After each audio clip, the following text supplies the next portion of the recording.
Welcome to Gray Overload. I'm Anthony, and AMD's press conference at Computex just finished up. I'm going to go through and quick dive in what they all went through. So let's get started.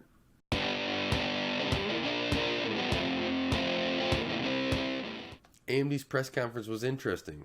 First, I want to congratulate them on 30 years of going to Computex. That's a great accomplishment for them and for Computex, both adding value to each other and being able to have an announcement worthwhile at the event. So I congratulate AMD for going through and having 30 years of being at Computex. Getting started, we'll start off with the data center side of things that they announced and just go through it in order. And they said the EPYC, their processor in the data center, is going to release on June 20th. That's pretty exciting. They jumped in and then talked about Radiant Instinct and it having about 25 teraflops of performance, and that was interesting. That's exciting. You know, that they have something that's going to compete with NVIDIA in that sector. I love competition, as you know, and this is just another way to have it. You know, with EPYC and Intel, so it's interesting. But then they also went through and they said they'll have more on June 20th when they launch EPYC. So that was a letdown part. I was hoping to see more. They left me wanting more. So we'll see how that goes here on June 20th at that time. Let's jump right into the PC. The OEMs got the star of the show here in the beginning, the PC side. And there's a lot of companies, a handful of companies that are launching Ryzen systems. And that's exciting. That's exciting that this product Ryzen is taking off in the right direction, has the right trajectory, and is hopefully putting more pressure on Intel. And at least PC makers now are even creating more and more products to support Ryzen as well, which I'm excited about.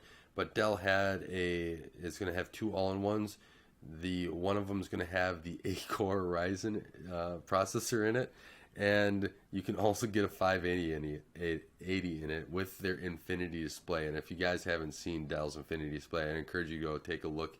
Hopefully you have a Best Buy or another computer store if you're not in the where Best Buy is located as well, or other parts of the world. And take a look at their Infinity display if you can. It is gorgeous. I really, really like it, and I'm very impressed by it. I kind of wish that I had one back here if they had one that I was looking at, but I've used them and I'm very impressed with them. They're also going to have a gaming desktop, and they said that it's going to also have an innovative cooling system on it as well. So that's interesting to see how that goes. Hopefully I can take a look at one as well. And I hope to have maybe more little videos on these products that were released individually, rather than one big one with AMD and other, one big one with a whole bunch of other AMD stuff as well. But then Acer got up there and they announced a laptop with cooling boost and immersiveness. It looks like kind of like a gaming type laptop or whatever, but also something you can take to the office, which is an interesting aspect of trying to bridge a gap between both the office and having something, that you can have just, game on. So it's an interesting product. I don't know if that's something that everybody wants, but if that's something that you just want one product that does your gaming and does everything else, bingo, that's right there. So they also have a desktop with a Ryzen 7 and AMD GPU. I thought it was interesting. They also have a wireless charger on the desktop tower, and it supports 4 displays, they say. So that's another interesting selling point. HP then went up there with the Omen line of gaming tires and Ryzen, and they're also going to put their regular desktops and have those with the Ryzen line in it as well. Lenovo has a desktop with Ryzen in it, and then also they're having their Legions of gaming tower with VR ready. They're working towards, and it's going to be Ryzen and Radeon. Asus, I think this was the big reveal of everyone that was excited about it. I was excited about it as well. Is the laptop with the Ryzen 8 core in it and an RX 580. They're saying that this has FreeSync and VR, and it outperforms any other laptop CPU by 60%. This is a gaming laptop, and I'm excited to see how it performs. If Asus wants to send one for review, I'll be more than happy to do that as well. And then we'll just hop into some of the other AMD announcements now that AMD was announcing by, as soon as their OEMs got off stage, which is RYZEN Mobile. It's going to be consumers first. We already kind of knew that from other announcements that have already happened at their financial day. 2-in-1 thin lights and gamings. They showed one of their reference designs as well. Well, I was very impressed with how thin it was, and it looked like it was going to be a great product with 4 cores, 8 threads, and Vega on the die. It has RYZEN Mobile has 3 things over the 7th generation: the Zen core, which is 50% CPU performance increase. It also has Vega, which is a 40% GPU performance increase, and the power is 50% less than the 7th gen APU. Also, it's going to be in commercials first half of next year. Very impressive in 2018. Then jumping right into the desktop. It's the great launch of the first 7 products, as you see in the slide. They did a great job. It does well in streaming, as we all know. It's got a couple little downsides on the gaming side and 4K VR.